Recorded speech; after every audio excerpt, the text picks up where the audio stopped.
नमस्कार। चलिए आज समझते हैं आर्टेमिस 2 मिशन को। ये मिशन सिर्फ एक उड़ान नहीं है, बल्कि अंतरिक्ष में इंसान की अगली बड़ी छलांग है।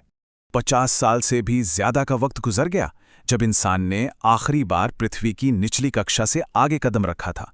अपोलो मिशन के बाद ऐसा लगा जैसे हम कहीं रुक से गए थे, लेकिन अब वो इंतजार खत्म हो रहा है। आर्टेमिस प्रोग्राम के साथ इंसान एक बार फिर चांद का रुख कर रहा है। पर रुकिए, ये सिर्फ अपोलो मिशन को दोहराना नहीं है। नहीं, आर्टेमिस 2 असल में एक बहुत जरूरी टेस्ट है। ये पक्का करने के लिए एक ड्रेस रिहर्सल है कि हमारे सिस्टम्स, हमारी टेक्नोलॉजी और हमारे एस्ट्रोनॉट्स गहरे अंतरिक्ष के लंबे मिशन के लिए तैयार हैं भी या नहीं। तो चलिए इस मिशन की कहानी शुरू करते हैं इसके पहले पड़ाव से, यानी लॉन्च से। और ये कोई आम लॉन्च नहीं होने वाला। ये इतिहास का सबसे ताकतवर रॉकेट लॉन्च होगा जो इंसानों को लेकर जाएगा। आइए इस विशाल रॉकेट को थोड़ा और करीब से जानते हैं। यह है स्पेस लॉन्च सिस्टम यानी SLS। देखिए, ये सिर्फ एक रॉकेट नहीं है, ये इंजीनियरिंग का एक शानदार नमूना है। इसके दोनों तरफ ये जो सफ़ेद रंग के सॉलिड रॉकेट बूस्टर हैं, ये इसे ज़बरदस्त शुरुआती ताकत देते हैं। बीच में है इसका विशाल ऑरेंज कोर स्टेज, जिसमें 4 बहुत शक्तिशाली इंजन लगे हैं। और सबसे ऊपर बैठा है ओरेन स्पेसक्राफ्ट, जो हमारे एस्ट्रोनॉट्स का घर होगा। और हाँ, क्रू की सेफ्टी के लिए एक लॉन्च अबॉर्ट सिस्टम भी है, किसी भी इमरजेंसी से निपटने के लिए। आप जरा इसकी ताकत का अंदाजा लगाइए। ये SLS रॉकेट लिफ्ट ऑफ के वक्त 39 मेगा न्यूटन का थ्रस्ट पैदा करता है। मतलब अपोलो मिशन वाले मशहूर सैटर्न V रॉकेट से भी 15% ज्यादा।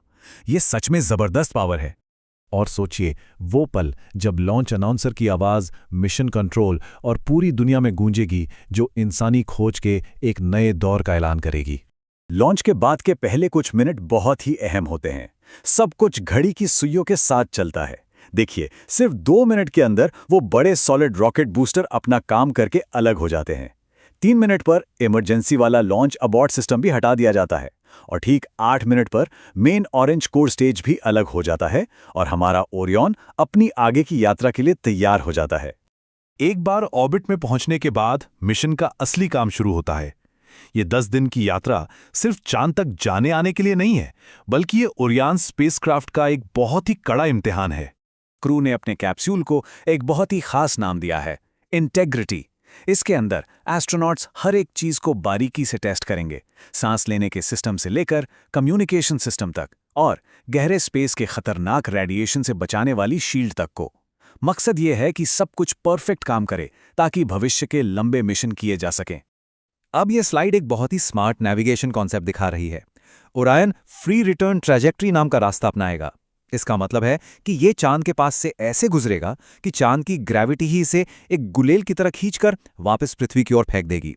ये एक जबरदस्त सेफ्टी फीचर है। मतलब अगर मिशन में इंजन फेल भी हो जाएं, तब भी ग्रेविटी क्रू को सुरक्षित घर ले आएगी, ठीक वैसे ही जैसे इसने अपोलो 13 के एस्ट्रोनॉट्स को बचाया था। ये एक टेबल दिखाती है कि ये मिशन वाकई कितना बड़ा और अलग होने वाला है। जरा देखिए, अपोलो मिशन चांद की सतह से करीब 110 किलोमीटर ऊपर से उड़ते थे, लेकिन आर्टेमिस 2 ये चांद के पार लगभग 8000 किलोमीटर की दूरी से गुजरेगा। ये हमारे क्रू को अंतरिक्ष में किसी भी इंसान से ज्यादा दूर ले जाएगा। 10 दिन की लंबी यात्रा के बाद अब आता है मिशन का सबसे मुश्किल और सबसे खतरनाक हिस्सा, पृथ्वी पर वापसी। और यहां गलती की कोई गुंजाइश नहीं है। जब ओरियन 25,000 मील प्रति घंटे की रफ्तार से धरती की तरफ लौटेगा, तो वो एक खास तकनीक का इस्तेमाल करेगा, जिसे स्किप री एंट्री कहते हैं। सोचिए, जैसे पानी पर पत्थर फेंकने पर वो 1-2 बार उछलता है, ठीक वैसे ही ओरियन हमारे वायुमंडल में एक बार दाखिल होगा, फिर थोड़ा सा बाहर उछलेगा और फिर दोबारा अंदर आएगा। ये स्मार्ट तरीका एस्ट्रोनॉट्स पर लगने वाले जबरदस्त जी फोर्स को कम करता है और उस भयानक गर्मी को भी कंट्रोल में रखता है। और गर्मी कितनी होगी अंदाजा लगाइए। ओरियन की हीट शील्ड को लगभग 5000 डिग्री फ़ारेनहाइट का तापमान झेलना होगा। ये पिघले हुए लावा से भी लगभग 2 गुना ज्यादा गर्म है। और ये सिर्फ टेक्नोलॉजी की कहानी नहीं है, ये लोगों की भी है। नासा की लैंडिंग और रिकवरी डायरेक्टर लिली विलारियल का ये कहना कि मुझे नहीं लगता कि मैं लैंडिंग से एक दिन पहले सो पाऊंगी, ये दिखाता है कि जमीन पर मौजूद टीम पर कितना बड़ा दबाव और कितनी बड़ी जिम्मेदारी है।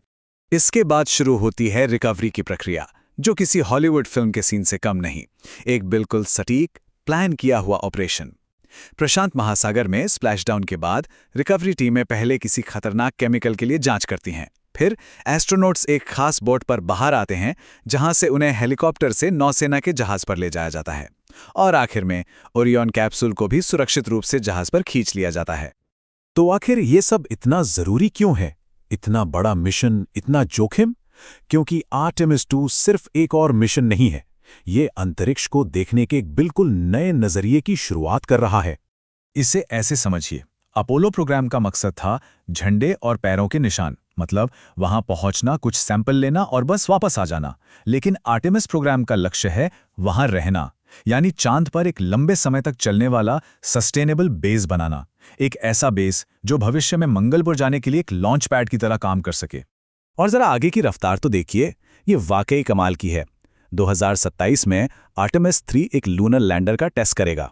फिर 2028 की शुरुआत में ही आर्टेमिस 4 के साथ इंसान एक बार फिर चांद पर उतरेंगे। और 2028 के आखिर तक आर्टेमिस 5 के साथ दूसरी लैंडिंग भी हो जाएगी। ये एक के बाद एक मिशन की कमाल की रफ्तार है।